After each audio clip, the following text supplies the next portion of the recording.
เหมือนกันน่ะมันสิตรงปกคือว่าอยู่บ่ต้องมาสั่นของบ่ตรงปกละ2เที่ยแล้วเพิ่นบอกให้ถ่ายไว้ก็ล่ะมันติดจังได๋ถ่ายไว้ได้เนาะโอ้ยถ่ายไว้ได้เนาะคือปึงดีแท้บ่ตรงปก2เที่ยแล้วแต่ว่าสิคั่นน้ำลายซื่อรอบนี้ก็สิคือเก่าล่ะผมคิดว่ามันสิเฮ็ดอันบักใหญ่มันสิบ่กลมส่ำนี้มันสิเอาเฮ็ดไว้ได้จั่งใดได้มันสิกลมน้อยๆส่ำนี้บัดอันเพิ่นเฮ็ดบ่ซั้นคือว่าบ่ซั้นว่ามันใบ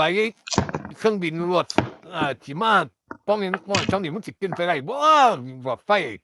บัดนี้โฆษณาบอกเขาว่าซั่นนี่สั่งแบบนี้ตรวจแล้วได้ค่าแบบนี้เนี่ยฟอกมันหมค่าดสมัยสวบนี่แล้วครับนายแบบเนี้ยทิ้งไปเลยอย่างงี้ไม่เอาแล้วมันต้อง มาแล้วมันสิส่งคืนให้เพิ่นจักเบิ่งจักเที่ยอยู่ดอก2เที่ยแล้วเดะอันบ่ตรงปกจักเที่ยคิดตัวเราซื่อๆถ้าคิดตัวอีกดีเดี๋ยวจะคาสิโนให้เลยก็มีอยู่แล้วรีโมตลิมิตแต่ว่ามันแข็งจิ้มน้อยบ่คือกับของเฮ็ด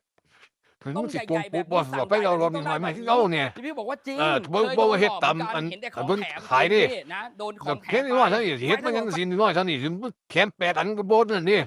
บ่ถือว่าให้เฮาบ่ว่าซั่นเฮาก็สั่งเอาบ่พูนบ่จักวัดสั่งเอาอยู่นี่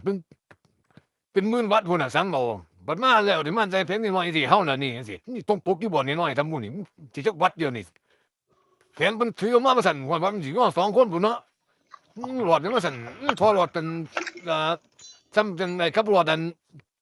นั่นบัดเอามาขายให้เฮาเที่ยซ้ำกันกับหลอดอันบ่แม่นซ้ำบ่แม่นนี่นั่นนี่ซ้ำนี่บัดมือถือว่ามาสั่งห้วยว่าสิง้อ2คนพุ่นน่ะมันจะเป็นไปได้บ่จังซี่เขาสั่งเราก็สั่งเอาบ่พุ่นหมื่นวัตต์พุ่นเนาะมันซ้ำนี่สิจักวัตต์เดี๋ยวนี้มันสิจักวัตต์เดี๋ยวนี้มันจะเอาผัวขายกันตรงนี้แต่ความมันสิเอาส่งคืนให้เพิ่นอยู่ ไผสิไปเอาได้ล่ะก็สิเป็นความนี่แผนมันง้อมาว่าซั่นว่าง้อ2คนพุ่นน่ะโฆษณาให้เขาเบิ่งแต่ว่านั่นแล้วเดี๋ยวเฮ็ดบ่ให้ก็สิตัวเฮาตัวจั่งซี้แผนละ100ซื้อไหมแผนละ100ซื้อไหมอันละ100